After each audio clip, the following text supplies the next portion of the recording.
The cursed island. For centuries, the island of Vaelora had been surrounded by mystery and dread. Known to sailors as the Cursed Isle, it was a place whispered about in taverns and coastal villages, a place where ships vanished without a trace and where the sea itself seemed to turn against those who dared approach. Few ever returned from Vaelora, and those who did were changed, haunted by the things they had seen and the horrors they had endured. Captain Lysandra Blackwell was not one to be deterred by such tales. A seasoned mariner and the captain of the Tempest's Fury, she had sailed through some of the most treacherous waters known to man. Her crew was loyal, her ship fast, and her resolve unbreakable. When she heard rumors of a great treasure hidden on Vaelora, she dismissed the warnings of doom and set her course for the island. The sea had never beaten her before, and she had no intention of letting it start now. The journey began like any other, with fair winds and a clear sky. Lysandra stood at the helm, her sharp eyes scanning the horizon. The crew went about their duties with practiced efficiency, and the ship cut through the water with ease.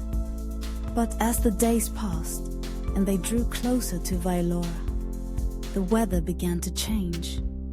It started with a strange stillness in the air, a quiet that settled over the ship like a shroud. The wind, once brisk and steady, died down to a faint breeze, barely enough to fill the sails. The sky grew overcast, the sun obscured by thick grey clouds that seemed to follow them wherever they went. And the sea, usually a source of comfort to Lysandra, began to churn and ripple in unnatural ways. On the fourth day, they sighted the island. Vaelora rose from the sea like a dark, jagged tooth. Its cliffs were steep and unforgiving, battered by waves that crashed against the rocks with relentless fury. The island was shrouded in mist, its interior hidden from view, and the air was thick with the smell of salt and decay. It was a forbidding place, as inhospitable as the tales had claimed. As the Tempest's Fury approached the island, the sea became rougher, the waves rising higher and higher, as if trying to drive them away. Lysandra gripped the wheel, her knuckles white as she fought to keep the ship on course. The crew worked feverishly to adjust the sails and keep the ship steady, but it was clear that the sea itself was turning against them. "We shouldn't be here, Captain," said Jonas, her first mate, his voice low and tense. "The island, it doesn't want us." Lysandra shot him a look, her expression hard. "There's no such thing as a cursed island, Jonas. It's just wind and waves. We'll get through this." But even as she spoke, she felt a flicker of doubt. The sea around Vaelora was unlike anything she had ever encountered, and the island seemed to pulse with a malevolent energy that set her teeth on edge. She had never been one to believe in superstitions, but this place, it was different. They dropped anchor in a small cove on the leeward side of the island, sheltered from the worst of the waves. The crew was tense and silent as they prepared the longboats, their usual camaraderie replaced by a heavy sense of unease. Lysandra could see the fear in their eyes, and it angered her. They had faced worse dangers than this, she told herself. They would survive this too. She led the landing party herself, her boots crunching on the rocky shore as they pulled the boats onto the beach. The mist clung to them like a living thing, cold and damp, muffling sound and distorting shapes. The island was eerily quiet, the only sound the distant crash of waves against the cliffs. "Stay close," Lysandra ordered as they began to move inland. The jungle that covered most of the island was thick and tangled, the trees twisted and gnarled as if warped by the island's curse. The ground was soft and uneven, the air heavy with the scent of rot. It was a place that felt forgotten by time, abandoned by the living and claimed by something else. As they ventured deeper into the jungle, the sense of unease grew stronger. The trees seemed to close in around them, their branches clawing at the sky like skeletal hands.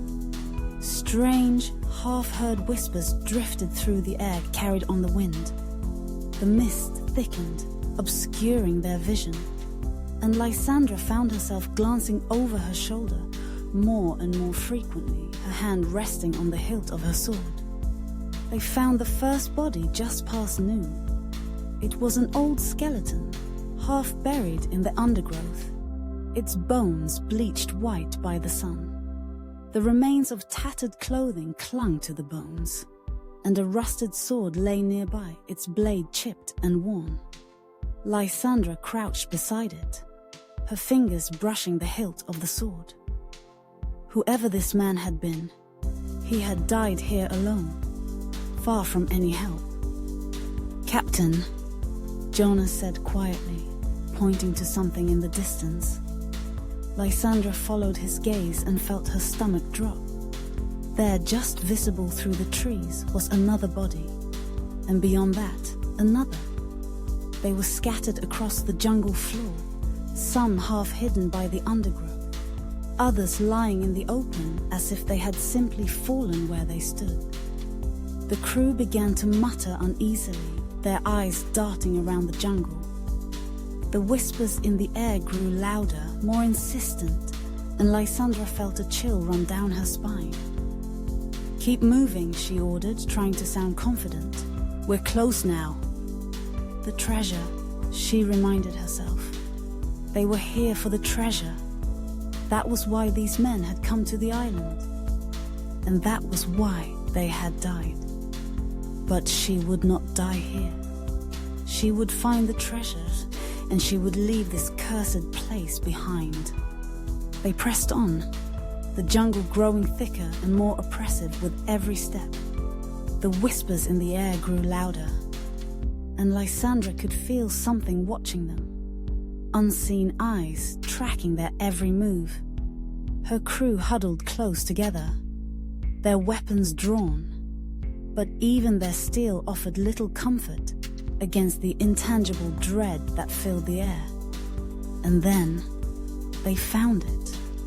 The ruins were ancient, far older than any civilization Lysandra had ever known. Massive stone structures, half covered in moss and vines, loomed out of the jungle like forgotten giants. The air around the ruins was heavy with a palpable sense of malevolence, and the whispers grew louder, almost deafening. In the center of the ruins stood a massive stone altar, its surface carved with intricate patterns that seemed to writhe and twist as Lysandra looked at the man. And there, atop the altar, was the treasure. It was a chest, old and weathered, its wood darkened by age. But despite its age, the chest was intact, its iron bands gleaming in the dim light. Lysandra approached it slowly, her heart pounding in her chest. This was what they had come for. This was what men had died for. "Captain," Jonas whispered, his voice trembling. "We shouldn't be here. This place, it's wrong." Lysandra ignored him. Her hand closed around the chest's handle, and she pulled it off the altar. The whispers in the air rose to a fever pitch, and for a moment, the jungle seemed to shudder around them. And then, the ground beneath them began to tremble. The ruins shook, and a low, rumbling sound filled the air. Lysandra stumbled back, clutching the chest to her chest as the ground split open in front of the altar. A deep black void yawned before them, and from it, something began to emerge. It was a shadow, a mass of darkness that writhed and twisted like smoke. Eyes, dozens of them, glowing a sickly green, appeared within the shadow, and a deep, guttural voice echoed from the void. "You have taken what is not yours." The voice growled, each word dripping with malice. "Now you will pay the price." Lysandra's blood ran cold. The shadow surged forward, and the crew scattered in panic. Lysandra turned and ran, the chest clutched tightly in her arms, her mind filled with a single desperate thought: escape. The jungle seemed to come alive around her as she ran. Trees twisted and warped, their branches reaching out to grab her, roots tripping her up. The whispers in the air became screams, and the ground shook with every step she took. Behind her, she could hear the screams of her crew as they were caught by the shadow, their voices silenced one by one. But she couldn't stop. She couldn't look back. She had to reach the ship. The cove came into view, the Tempest's fury still anchored in the bay. Lysandra stumbled onto the beach, her breath ragged, her body trembling with exhaustion. She could still hear the shadow behind her, its malevolent presence pressing down on her like a weight. She scrambled into the longboat and pushed off from the shore, rowing with all her strength. The water churned around her, the waves rising up as if trying to pull her back to the island. But she kept rowing, her eyes fixed on the ship, her heart pounding in her chest. As she reached the ship, she could feel the shadow closing in, its presence cold and suffocating. She hauled herself aboard the Tempest's fury, the chest still clutched tightly.